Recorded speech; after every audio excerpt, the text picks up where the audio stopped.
Hola, soy el doctor Eduardo Vilchis Chaparro. Continuaremos con nuestra segunda parte de la sesión de aprendizaje social sobre el contexto actual del aprendizaje social en las áreas de educación en salud. Vivimos acoso. Por supuesto, existen medidas de coacción para evitarlo.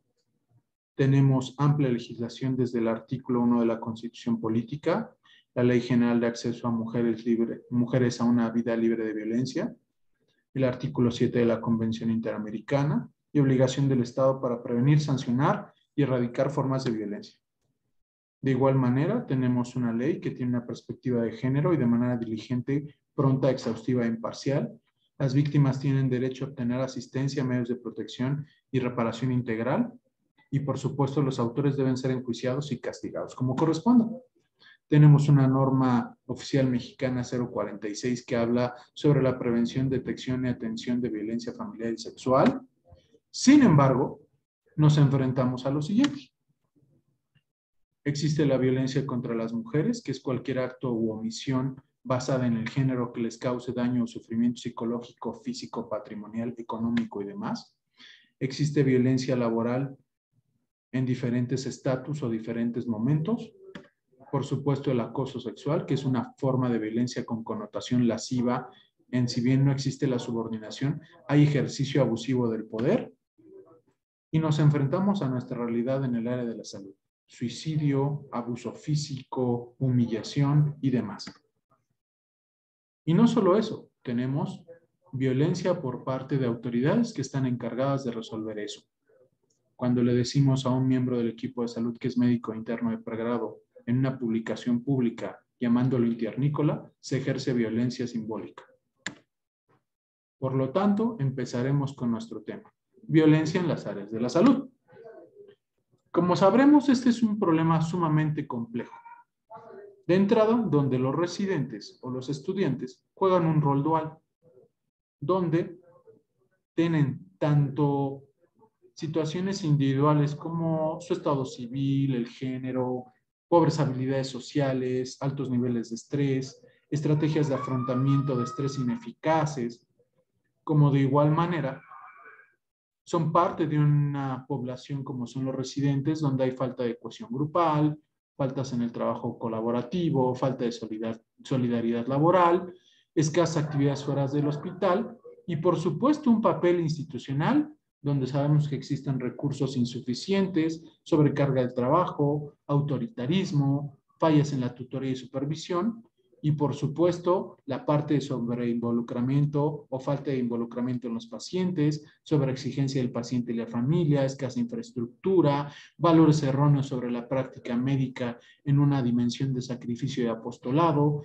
tolerancia, banalización y justificación errónea de maltrato, junto a elementos como son el desgaste laboral, el burnout, mal manejo del tiempo, privación de sueño, intereses y motivaciones culturales limitadas, conflicto con la realidad hospitalaria y sus expectativas, junto a la víctima de acoso y hostigamiento, presencia de bullying, desigualdad del poder, exclusión y estigma, jerarquías en el medio hospitalario.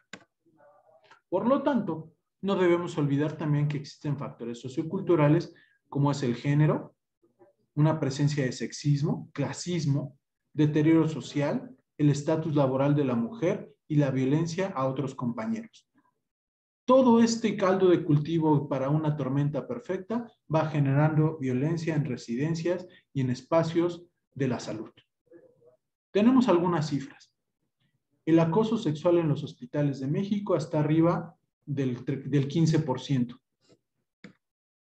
Tenemos que hemos encontrado en diferentes estudios comportamientos de acoso como son tocamientos, abrazos, palmaditas en un 77% o inclusive tocamientos de parte del cuerpo, forzar físicamente sin llegar a violación en 10% de los casos. También encontramos que más de la mitad del perfil del acosador son médicos, hacia los residentes por parte de médico adscrito y residente, del puesto del acosador en relación con la víctima a un puesto superior 57% y en residentes a un grado superior en 71%.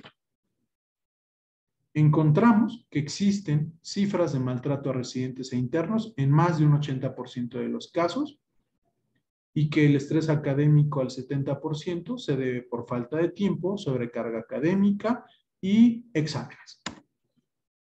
También encontramos datos muy graves sobre ansiedad y depresión, donde tenemos casi la mitad de la población con ansiedad y a más de la mitad con depresión en un grado en que sea leve.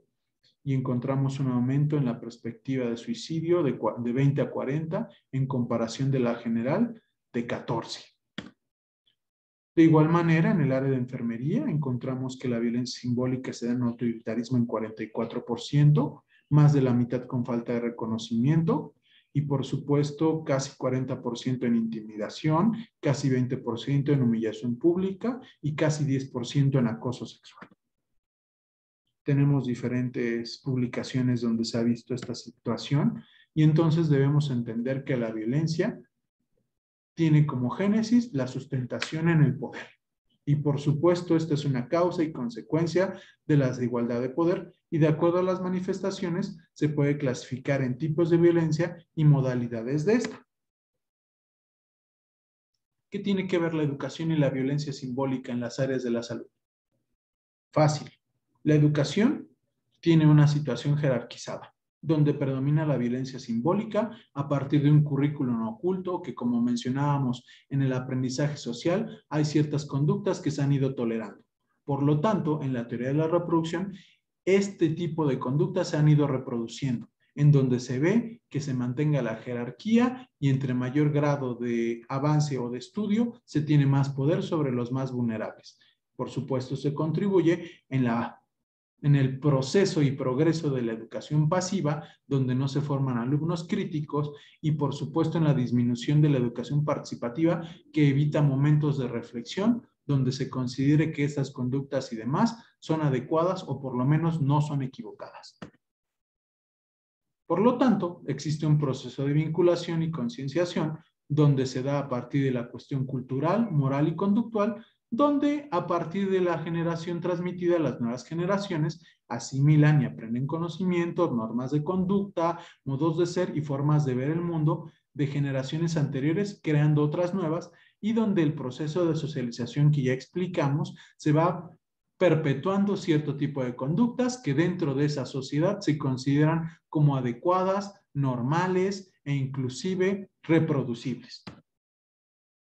Entonces no olvidemos que la violencia se reproduce de manera cultural, donde se reproducen este tipo de relaciones de poder y de abuso, donde se mantienen las contradicciones de clase, donde el control social se da como una función educativa, donde se impone e inculca ciertos significados por selección y exclusión, lo que conocemos y hemos visto en otras clases como currículum oculto, en donde la educación nos debería dar un espacio de apertura, de crítica, de autocrítica, se vuelve un espacio de contradicciones y una oportunidad de emancipación. Y entonces, esto en un ambiente de demagogia educativa y tecnocracia educativa, donde lo que predomina, donde lo que es importante son los números y no la forma en cómo se van ejerciendo estas sensaciones de poder que son plausibles para todos, pero como parte de la normalización de la violencia se dejan pasar. Por lo tanto, la violencia simbólica es toda acción pedagógica que es objetivamente una violencia simbólica en tanto que imposición por un poder arbitrario de una arbitrariedad cultural. ¿Qué quiere decir eso? Así se hacen las cosas, aquí son como se vive o cómo se forman a las personas en el área de la salud y que está permitido porque nosotros previamente lo vivimos y es el modelo que tenemos para ejercer educación, cultura, imposición y toda la explicación que tú gustes. Por lo tanto, todo el poder logra imponer significaciones e imponerlas como legítimas, disimulando las relaciones de fuerza que funda su propia fuerza. El poder se convierte en legítimo cuando deja de ser reconocido por lo que es. Dicho de otra forma, tal poder solo tiene éxito en su legitimación si es tácitamente aprobado. Y el sistema de aprendizaje social aprueba este tipo de conductas por considerarlas necesarias en la transmisión de conocimientos. Como hemos hablado en otros videos, el currículum oculto son las normas, creencias y valores no declarados, implantados y transmitidos en los alumnos por medio de reglas subyacentes que estructuran rutinas y las relaciones sociales en la escuela y en la vida en las aulas y en la vida hospitalaria. Y entonces nos enfrentamos a una situación de una ideología dominante, una autoridad pedagógica donde transmite que las cosas deben ser así, donde se reproducen los sistemas de enseñanza y genera hábitos los cuales deben seguirse. Bueno, espero que te haya servido este video. Nos vemos a la próxima.